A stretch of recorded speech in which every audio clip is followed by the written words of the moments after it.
साथीहरू, आज हामीले नेपालका लागि नेपालीले सूचना तथा प्रविधि सम्बन्धमा व्यवस्था गर्न बनेको विधेयकका सन्दर्भमा नेपालका लागि नेपालीको धारणा सार्वजनिक गर्नका लागि यहाँहरूलाई जुन हामीले निमन्त्रणा गऱ्यौँ र यहाँहरूले आएर जुन सहयोग गर्नुभएको छ त्यसको लागि म धेरै धेरै धन्यवाद दिन चाहन्छु। र यो विधेयकका बारेमा हामी केही कुराहरू राख्न चाहन्छौँ। सबभन्दा पहिला यो विधेयक नेपाल सरकारले ल्याउन जरुरी नै थिएन। किन जरुरी थिएन भने यो विधेयकले जे कुरा व्यवस्था गर्न खोजेको छ ती मूलतः अहिले अस्तित्वमा रहेका दुईटा ऐनहरूबाट नै यो व्यवस्थाको सम्पूर्ण कुराहरूलाई व्यवस्थित गर्न नियन्त्रित गर्न सकिन्छ। अर्थात् उदाहरणको लागि अहिले पनि हामीसँग विद्युतीय कारोबार ऐन छ र त्यो विद्युतीय कारोबार ऐनले विद्युतसँग रिलेटेड सम्पूर्ण विद्युतीय कारोबारहरूलाई डोमेनको कुरा भयो, इन्फर्मेसन कुरा भयो, टेक्नोलोजीका कुरा भयो, यी सम्पूर्ण कुरालाई अहिले पनि नियन्त्रण गर्छ। र त्यो ऐन आफैमा साइबर क्राइम लगायतका विभिन्न विषयमा त्यसको दफा 47ले साइबर क्राइमको विषयमा पनि व्यवस्था गरेको छ। अहिले त्यो ऐन कडा भयो भनेर समाजमा विभिन्न तबकाबाट, विभिन्न सेवाग्राहीबाट, सेवा प्रदायकबाट जुन आलोचना भइरहेको छ त्यो सन्दर्भमा त्योभन्दा पनि कडा नागरिकहरूका मौलिक अधिकारहरू, खास गरिकन वाक तथा प्रकाशन स्वतन्त्रता, विचार र अभिव्यक्तिको स्वतन्त्रता र खास गरिकन अहिलेको सामाजिक सञ्जाललाई नियन्त्रण गर्ने गरी जुन किसिमले सरकारले यो विधेयकको तयारी गर्यो, संसदमा पेश गर्यो र संसदीय समितिले छलफल गरेर पारित गर्यो र अब संसदमा टेबल हुँदैछ र छिटै यसलाई पास गर्ने क्रममा, ऐन बनाउने क्रममा अहिलेको संसद लागिराखेको छ। त्यसपछि एउटा समाजमा लोकतन्त्रमाथि नै प्रहार हुने अवस्था सृजना भएको छ। त्यसकारणले नेपालका लागि नेपाली यो विधेयक जसरी आएको छ त्यसमा संवेदनशील बनेको छ। हुन त यो विधेयकका सबै कुराहरू नराम्रा छैनन्, केही पक्षहरू राम्रा छन्। जस्तो डोमेनको सञ्चालनको जुन विषय छ, डोमेनको सञ्चालनको विषय यो ऐनमा नराखेर इन्टेलेक्चुअल प्रपर्टी एक्टमा राख्न सकिन्छ र बौद्धिक सम्पत्तिसँग सम्बन्धित ऐनहरूले त्यसलाई रेगुलेट गर्ने विषय हो। तर त्यो विषयलाई पनि लिएर यसमा राख्ने कुराले पनि एकातिर असामञ्जस्यता सिर्जना भएको छ भने अर्कोतिर विद्युतीय कारोबार ऐन जुन छ त्यो विद्युतीय कारोबार ऐनलाई नै संशोधन गरे पुग्नेमा अझ त्यसले गरेका दण्ड जरिवानाहरूलाई अझै कम गर्नुपर्नेमा त्योभन्दा पनि सशक्त रूपमा जुन व्यवस्था गरेको छ त्यसले आपत्तिजनक छ भने अर्कोतिर अहिले पनि डेफेमेसनको लागि अर्थात् गाली बेइज्जतीको लागि हामीसँग गाली बेइज्जतीसँग सम्बन्धित मुलुकी फौजदारी संहिताले व्यवस्था गरेको छ र त्यसभित्र कसैले कसैको इज्जतमाथि प्रहार गर्ने काम गर्छ, गाली गर्छ, बेइज्जती गर्छ भने मुद्दा चलाउन सकिन्छ। त्यसलाई त्यो व्यवस्थालाई पनि अझै कठोर बनाएर गाली बेइज्जतीका विषयहरूलाई पनि यसभित्र समेटेर राखिएको छ। त्यसले गर्दाखेरि पनि यो विधेयकले यदि यो ऐन आयो भनेदेखि नागरिकहरूका फन्डामेन्टल राइट्सहरू, ह्युमन राइट्सहरूमा नै यसले आघात पुर्याउने प्रबल सम्भावना देखा परेको छ। म केही उदाहरण दिन चाहन्छु। मिडियाका जो साथीहरू हुनुहुन्छ यो खालि नागरिकलाई मात्रै नगरी मिडियाका साथीहरूलाई पनि नियन्त्रण गर्ने गरी यो विधेयक आएको छ। यो विधेयकको परिच्छेद 10 अर्थात् यसको प्रस्तावित दफा 63 देखि 66 सम्मका व्यवस्थालाई हेऱ्यो भने सूचना प्रविधि सम्बन्धी उद्योग वा व्यवसायको दर्ता गर्नुपर्ने र त्यसको जानकारी दिनुपर्ने र तपाईहरुले प्रयोग गर्नुपर्ने उपकरणहरू पनि मापदण्डका हुनुपर्ने, त्यसको स्वीकृति लिनुपर्ने र स्वीकृति मापदण्डका उपकरण मात्रै पैठारी एवं बिक्री वितरण गर्नुपर्ने र त्यस्ता उपकरणहरू अनुमति नलिकन प्रयोग गर्न नहुने र मापदण्ड बाहेक उपकरण पैठारी र बिक्री वितरण गर्न नहुने। यसले गर्दाखेरि आजको मिडिया, खास गरिकन सोसल मिडिया र तपाईहरु जस्तो मिडियालाई पनि यसले नियन्त्रण गर्न खोजेको छ। मिडियालाई नियन्त्रण गर्नु भनेको नागरिकहरू समक्ष सूचना प्रवाह गर्ने, नागरिकलाई जानकारी दिने कुरोमा नै कुठाराघात गर्नु हो। यसले के देखाउँछ भने अहिलेको सरकार चाहिँ लोकतान्त्रिक अधिकार, लोकतन्त्रका नाममा आयो तर लोकतान्त्रिक अधिकारहरूलाई कर्टेल गरेर, कुण्ठित गरेर सरकार चाहिँ निरङ्कुशतातिर गइरहेको छ भन्ने कुराको एउटा प्रमाण हो। त्यस्तै यसले अन्य पनि केही आपत्तिजनक कुराहरू गरेको छ। ती आपत्तिजनक कुराहरूलाई म सबै कुरा राख्न चाहन्न। म पछि बोल्ने मित्र नेपालका लागि नेपालीका प्रमुख अभियन्ता बालकृष्णजीले राख्नुहुनेछ। जस्तो साइबर बुलिङ गर्न नहुने भनेर भनिएको छ, साइबर आतंक गर्न नहुने भनेर भनिएको छ। साइबर बुलिङ गरेको खण्डमा 10 लाख रुपियाँसम्म जरिवाना वा 5 वर्षसम्म कैद वा दुवै हुन सक्छ। र साइबर बुलिङ भनेको कसैले विद्युतीय प्रणालीको प्रयोग गरी अर्को व्यक्तिलाई निरन्तर रूपमा हैरानी गर्ने, जिस्क्याउने, होच्याउने, हतोत्साहित गर्ने, अपमान गर्ने वा हप्काउने जस्ता कार्य गराउन हुँदैन। म उदाहरणका लागि दिउँ, केही समय यता केही विषयलाई लिएर मेरै बारेमा पनि मिडियामा, खास गरी सोसल मिडियामा सुरेन्द्र भण्डारी लगायतका विभिन्न कमेन्टहरू गरिएका छन्। तर हामी डेमोक्रेसीमा, लोकतन्त्रमा सहनशीलता हुनुपर्छ, सहनुपर्छ। व्यक्तिका व्यक्तिगत स्वतन्त्रतालाई स्वीकार गरिनुपर्छ र गाली गलौजलाई पनि एक हदसम्म सहनुपर्छ भनेर हामी चुप लागेर बसेका छौँ। तर यो ऐन आइसके पछाडि कसैले पनि कसैलाई अलिकति चिसिक्क गाली गर्यो भने पनि त्यस्ता विषय पनि अदालतमा जाने र 5 वर्षसम्म कैद हुने। यसले के देखाउँछ भने कसैको विरोधै गर्न नपाइने भयो, कसैको बारेमा आलोचनात्मक दृष्टिकोणले बोल्न पनि नपाइने भयो र साइबर आतंक गर्न नहुने भनेर जसमा 5 लाखसम्म जरिवाना र 5 वर्षसम्म कैद। कसैले विद्युतीय प्रणालीको प्रयोग गरी नेपालको राष्ट्रिय सुरक्षा, सार्वभौम सत्ता, भौगोलिक अखण्डता, राष्ट्रियता, राष्ट्रिय एकता, स्वाधीनता, स्वाभिमान वा सङ्घीय इकाइ बीचको सुसम्बन्ध खलल पुर्याउने काम गर्यो भने त्यो विषयलाई साइबर आतंक भनेर भनिन्छ। जबकि यो विषयमा यस्ता विषयहरूमा अलरेडी राज्य विरुद्धको अपराधसँग सम्बन्धित व्यवस्थाहरू क्रिमिनल कोडमा गरिसकेको छ। त्यसलाई दोहोऱ्याएर यहाँ राख्नुपर्ने कुनै पनि आवश्यकता छैन। त्यसैले विधायिकाले के देखिन्छ भने यो बेसीभन्दा बेसी कानुन बनाएर समाजलाई नियन्त्रण गरेर मानिसहरूलाई नियन्त्रणमा राखेर मात्रै समाज ठिक हुन्छ भन्ने जुन धारणा राजनीतिक दल र त्यसका नेताहरूमा आएको छ, जसरी यो विधेयक लिएर आएको छ, त्यो प्रक्रिया नै गलत छ। अझ आपत्तिजनक त सामाजिक सञ्जाल दर्ता र नियमनका जुन विषयहरू छन्, यसलाई जसरी अहिले बाहिर उठाएको छ, अब फेसबुक नै दर्ता गर्नुपर्ने हो कि भन्ने विषयमा मैले बुझेसम्म फेसबुक दर्ता गर्नु पर्दैन, तर सामाजिक सञ्जाल सञ्चालन गर्ने कम्पनीहरूले दर्ता गर्नुपर्छ। त्यो विषयसम्म त यसलाई एक्सेप्ट गर्न सकिन्छ। तर यसको दफा 94 मा सामाजिक सञ्जालमा सम्प्रेषण गर्न नहुने भनेर 5वटा कुराहरू राखिएको छ र ती सामाजिक सञ्जालमा एकातिर चाहिँ नेपालको सार्वभौम सत्ता, भौगोलिक अखण्डता, राष्ट्रिय सुरक्षा यी विभिन्न विषयलाई लिएर जातीय, धार्मिक, क्षेत्रीय, साम्प्रदायिक कुराहरूको विषयमा कसैले बोल्यो भने त्यो 15 लाखसम्म जरिवाना र 5 वर्षसम्म कैद हुन सक्ने र दुवै हुन सक्ने। र अर्कोतिर जातीय भेदभाव गर्ने, कसैले अलिकति एथनिक कुरो गर्यो भनेदेखि आफ्नो एथनिसिटीको बारेमा, आफ्नो आइडेन्टिटीको बारेमा कुरा गर्यो भने पनि भोलि एउटा जातीय भेदभाव भयो भनेर यसले सजाय गर्न सक्ने अवस्था छ। तर यहाँ दुईटा गम्भीर विषय छन्। एउटा विषय कुनै व्यक्तिलाई जिस्क्याउने, झुक्क्याउने, होच्याउने, हतोत्साहित गर्ने, हप्काउने, घृणा तथा देश उत्पन्न गराउने, आफूलाई प्रापकलाई भ्रमित पार्ने आशयले सन्देश सम्प्रेषण गर्ने। त्यसैले फेसबुकमा कसैले केही लेख्यो र कसैलाई मन परेन, मलाई झुक्क्यायो, मलाई होच्यायो, मलाई गाली गर्यो, मेरो बेइज्जत गर्यो भने त्यो उजुरी पर्नसाथ 5 वर्षसम्म जेल जाने र 15 लाख रुपियाँसम्म जरिवाना हुने। यस्तो किसिमको एउटा टेरोराइज सोसाइटी, समाजलाई टेरोराइज गर्यो। एउटा सामान्य व्यक्तिले कहिलेकाहीँ के हुन्छ भने व्यक्तिहरूले शिष्ट रूपमा लेख्न जान्दैन, हामीलाई पनि गाली गरेका छन्, तर ती गाली गरेका कुराहरूलाई हामी धेरै गम्भीरतापूर्वक लिँदैनौँ, किनकि व्यक्तिका अभिव्यक्तिका कुराहरू हुन्, नबुझेर लेखिएको भन्ने हुन्छ।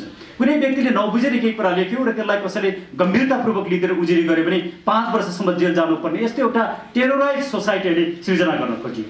र अर्को यसैको ममा बिना तथ्य वा आधार कसैको चरित्र हत्या गर्ने उद्देश्यले अप्रचलित कानुन बमोजिम गाली बेइज्जती मानिने कुनै कार्य गर्ने भनेर यस्ता विषयमा कडाभन्दा कडा सजाय गर्ने गरी जुन यो विधेयक ल्याएको छ र यसलाई संसदीय समितिले पनि अनुमोदन गरेर अब संसदमा प्रवेश गरेर यो ऐनको रूपमा आउँदैछ, यो धेरै आपत्तिजनक छ। यो 2-3वटा कारणले आपत्तिजनक छ। एउटा, यसका थुप्रै विषयवस्तुहरू अलरेडी अस्तित्वमा रहेका कानुनहरूले रेगुलेट गरेका छन्, त्यसैले यो विधेयकको जरुरी छैन। यदि यसका केही कुराहरूलाई डोमेनलाई सञ्चालन गर्ने कुरा जस्तो सामाजिक सञ्जालहरूलाई दर्ता गर्नुपर्ने कुराहरूलाई पनि या त इन्टेलेक्चुअल प्रपर्टी एक्ट अन्तर्गत या त अहिलेकै विद्युतीय कारोबार ऐन अन्तर्गत राख्न सकिन्छ। त्यतातिर सरकारको ध्यान जानुपर्दछ र नागरिकहरूका मौलिक मानव अधिकारलाई कुण्ठित गर्ने गरी, व्यक्तिगत स्वतन्त्रलाई कुण्ठित गर्ने गरी र लोकतन्त्रलाई कुण्ठित गर्ने गरी यो विधेयक ल्याइयो भने यसले नागरिकहरूको स्वतन्त्रता र मानव अधिकारमा आघात पुग्छ। त्यसैले हामी यी केही प्रावधानहरू, आपत्तिजनक प्रावधानहरूको बारेमा नेपालका लागि नेपालले आपत्ति जनाउँछ र नेपाल सरकारलाई हामीले के रिक्वेस्ट गर्न चाहन्छौँ, विनम्रतापूर्वक के अनुरोध गर्न चाहन्छौँ भने यस्ता प्रावधान राखेर यो विधेयक नलियोस् र यो विधेयक यदि कानुन बनेर आयो भने नेपालका लागि नेपालले यसलाई अदालतमा पनि च्यालेन्ज गर्नेछ र हामी समाजमा पनि यसको विषयमा आवाज उठाउनेछौँ र यसलाई हामीले अगाडि बढाउनेछौँ भन्दै म अन्य कुराहरू राखिदिनको लागि नेपालका लागि नेपालीका प्रमुख अभियन्ता बालकृष्ण न्यौपानेजी वरिष्ठ अधिवक्तालाई म अनुरोध गर्दछु। नमस्कार, म तपाईँलाई अलिकति उदाहरण दिएर म निवेदन गर्छु। त्यही कुरो पत्रिकाले कसै व्यक्तिको विरुद्धमा छाप्यो भने त्यसले व्यक्तिगत गाली बेइज्जतीमा मुद्दा जानुपर्छ। त्यही कुरो विद्युतीय सञ्चार माध्यम, टेलिभिजन, फेसबुक र अन्य चाहिँ यसका सञ्चार माध्यमले छापियो भने, प्रकाशन गरियो भने तिनीहरूलाई चाहिँ यो साइबर क्राइम अन्तर्गत गहन फौजदारी मुद्दा लाग्छ। अब हेर्नुहोस् है, यहाँ दुईटा बिचमा फरक। अहिले सरकारले जुन पत्र पत्रिकाहरूलाई नियन्त्रण गरेको देखिन्छ, सरकारको विरुद्धमा खासै गएका देखिँदैनन्। अब यो सामाजिक सञ्जाल अथवा विद्युतीय सञ्चार माध्यमहरू यथार्थ कुरो प्रकाशन गरेर जनतालाई सुसूचित गराइराखेका छन्। एउटै कुरो प्रकाशन गर्दा दुईटालाई अलग अलग सजायको व्यवस्था गरिन्छ भने त्यो समानताको सिद्धान्तको विपरीत हो। उदाहरणका लागि अहिले मैले निवेदन गरेँ, पत्रिकाले त्यही कुरो प्रकाशन गरो, त्यसले व्यक्तिगत मुद्दा, गाली बेइज्जती मुद्दा लड्नुपर्छ। विद्युतीय सञ्चार माध्यमबाट त्यही कुरो प्रकाशन गरौँ भने 5 वर्षसम्म कैदको व्यवस्था गरियो। दुईटै नागरिक हुन्, पत्रिका चलाउने पत्रकार पनि नागरिक हुन्, विद्युतीय सञ्चार माध्यम चलाउने पत्रकार पनि नागरिक हुन्। विद्युतीय सञ्चार माध्यमबाट त्यो कुरो प्रकाशन गर्दा चाहिँ गहन फौजदारी मुद्दा हुने, पत्र पत्रिकाले प्रकाशन गर्दा चाहिँ सामान्य मुद्दा हुने, व्यक्तिले मुद्दा गर्नुपर्ने। यो एउटा समानताको सिद्धान्तको विपरीत र अहिले विकसित भएको जुन चाहिँ यो सामाजिक सञ्जाल विद्युतीय जुन सञ्चार माध्यम छ त्यसलाई निरुत्साहित गर्ने गरी यो चाहिँ के हो भने विधेयक ल्याउन कोसिस गरिँदैछ र एउटा यहाँ गाली बेइज्जतीको कुरालाई गहन फौजदारी मुद्दा बनाएर सरकारले कैद जरिमाना गर्ने। गाली बेइज्जती मुद्दा व्यक्तिगत हक र अधिकारसँग सम्बन्धित कसुर हो।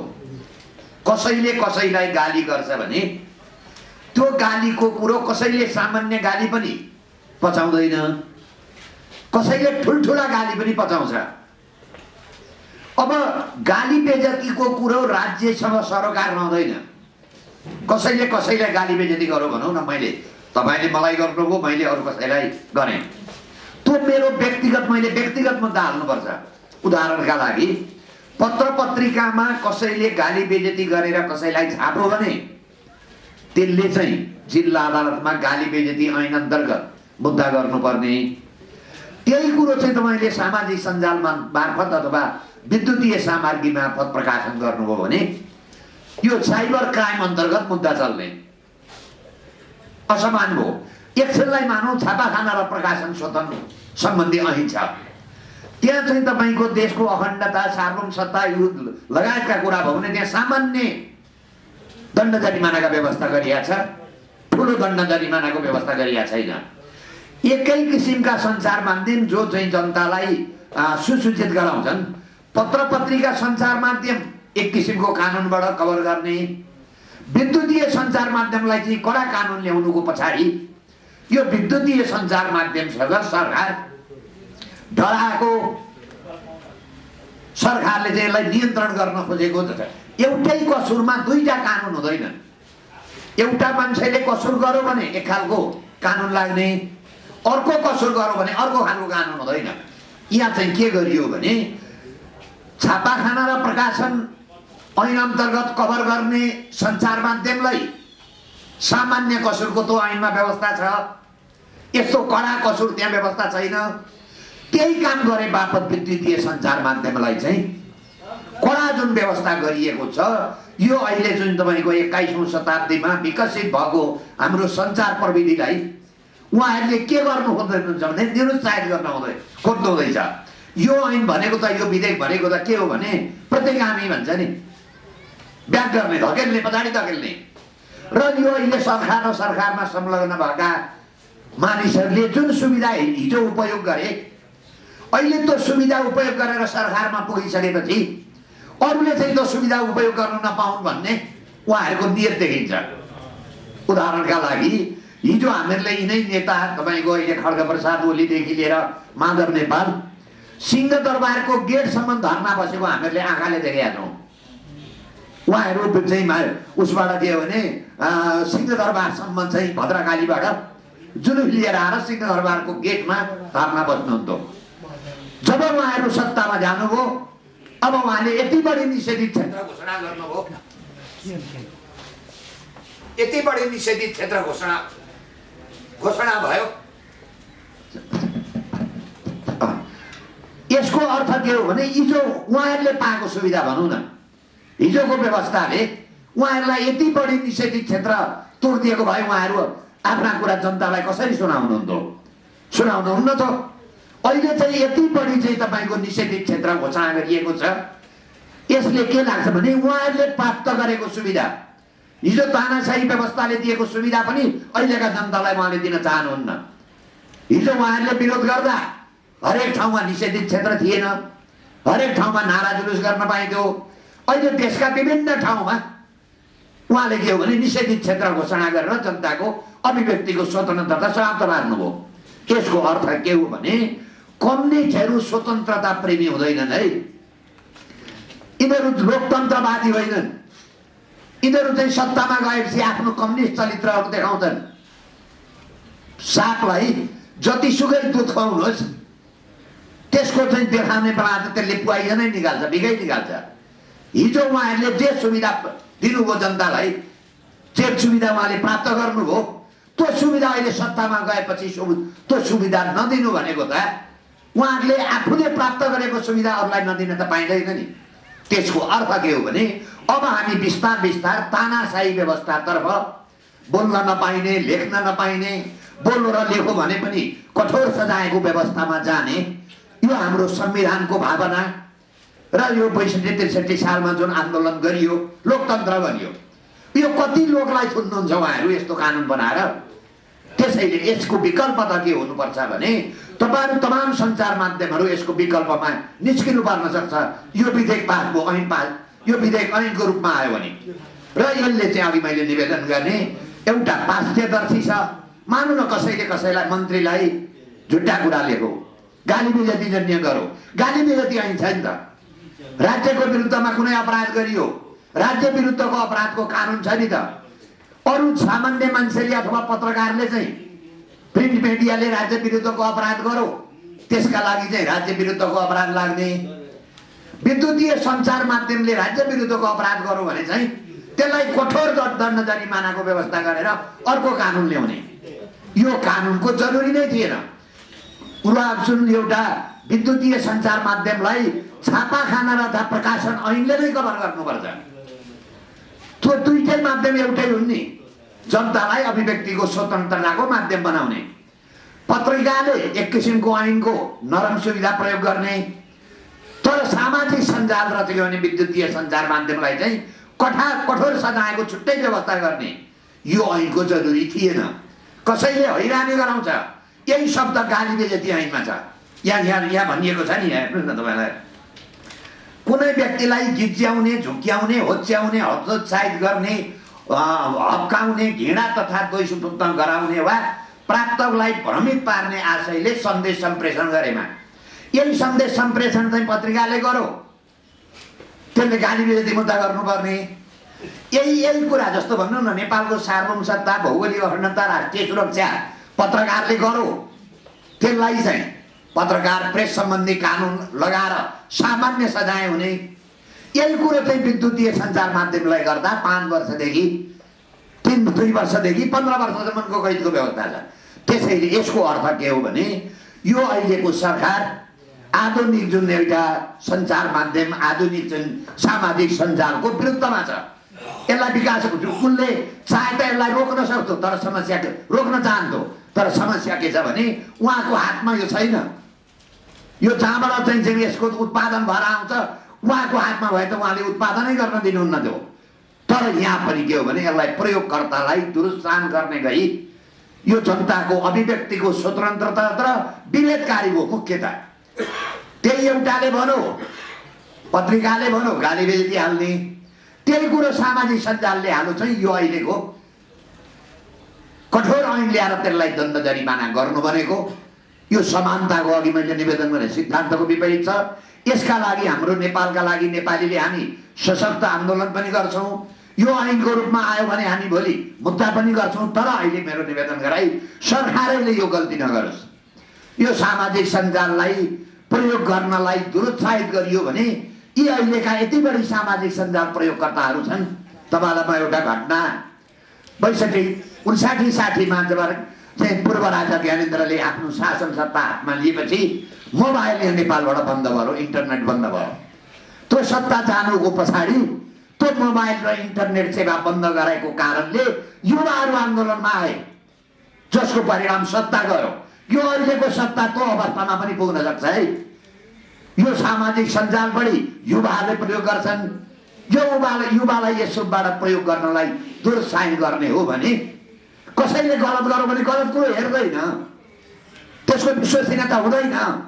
तर यसलाई जरैदेखि चाहिँ के हो भने मेट्ने उद्देश्यले सरकार तथ्याउने माध्यममा गएको कारणले तत्त ऐन छन्। यो ऐनमा जे व्यवस्था गरियो नि, राज्य विरुद्धको अपराध छुट्टै छ, त्यो प्रेस सम्बन्धी छापाखाना र चाहिँ प्रेस सम्बन्धी छुट्टै कानुन छ, त्यसले कभर गर्न सक्छ। गाली बेजती ऐन छुट्टै छ।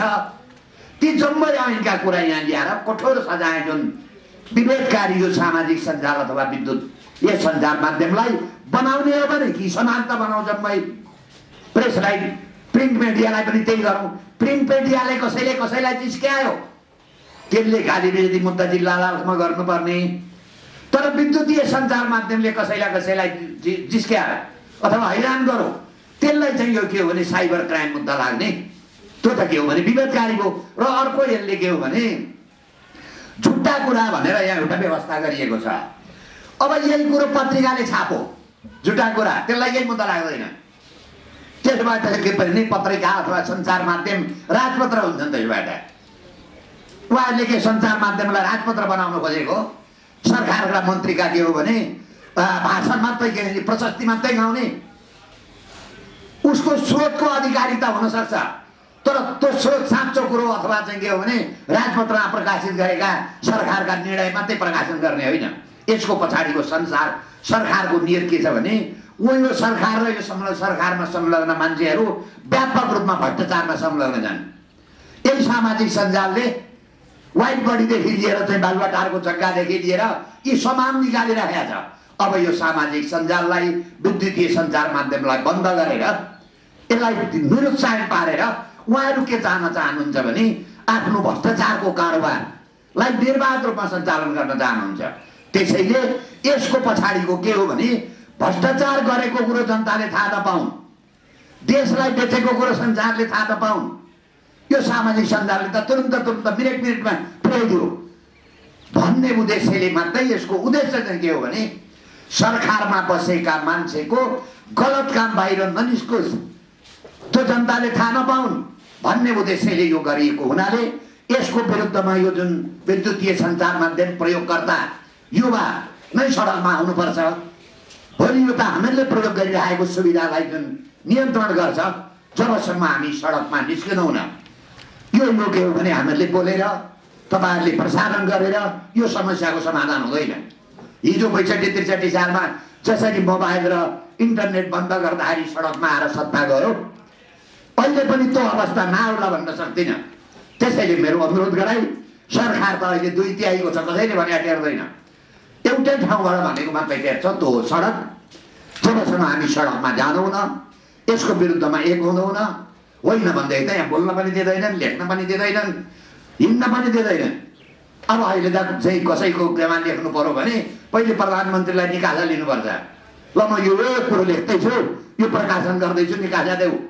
यो त के हो भने हामी राणा शासनको भन्दा पञ्चायत कालभन्दा धेरै पछाडि जाँदैछौँ। संसार त्यसरी प्रतिगमन गर्ने हैसियत अधिकार उहाँलाई छैन।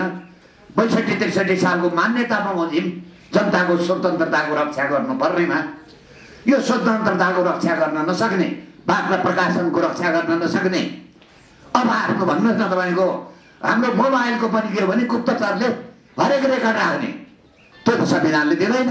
व्यक्तिगत सूचनाको हक, व्यक्तिगत चाहिँ आफ्ना सूचना कसैले पनि पाउँदैन।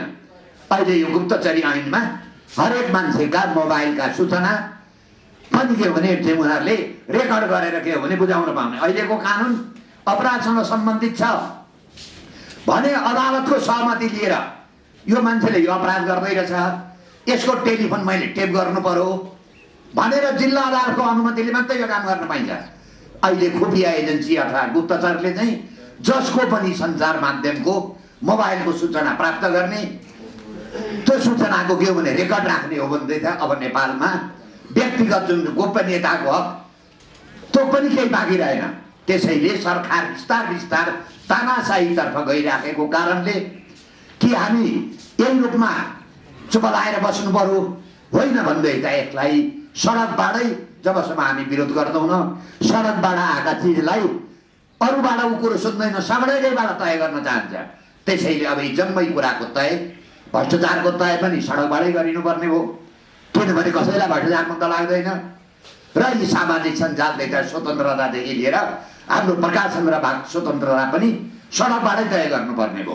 त्यसैले यसका लागि बढी युवा जमातलाई तपाईँहरू सचेत हुन, आफ्नो अभिव्यक्तिको स्वतन्त्रता 21औं शताब्दीमा राख्नका लागि फेरि प्रतिगमन भन्नुहोस् न, सूचनाको हकमा प्रतिगमन भयो, हाम्रो चाहिँ वाक तथा प्रकाशनमा प्रतिगमन भयो, राज्य प्रतिगमन होइन, अधिकारको प्रतिगमन। त्यसैले यो अहिलेको संविधान र अहिलेको व्यवस्थाले चाहिँ जनताका स्वतन्त्रतालाई प्रमुख मान्यता राख्छ। त्यो स्वतन्त्रता काटियो भने यो 72 सालको संविधानले जति स्वतन्त्रताको हक दिएछ, हामी एउटा कथा छ, एक हातबाट दिने अर्को हातबाट लिने। अहिले यो अर्को हातबाट जुन लिने काम गरिएको छ, यो संविधानको भावना समेतको विपरीत भएको हुनाले सबैमा नेपाली यसमा एकीकृत भएर एउटा निष्कर्ष निकाल्नुपर्ने अवस्था छ। अब केही छ भने म अलिकति तपाईँहरूलाई केही प्रश्नहरू छ भने म जवाब दिन्छु। धन्यवाद।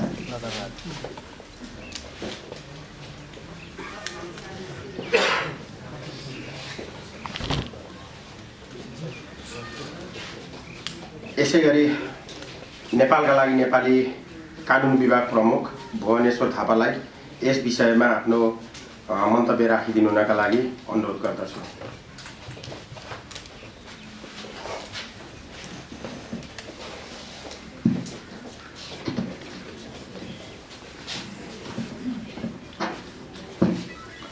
परिवर्तनका संवाद पत्रकार मित्रहरू हार्दिक नमस्कार टक्राउँछु।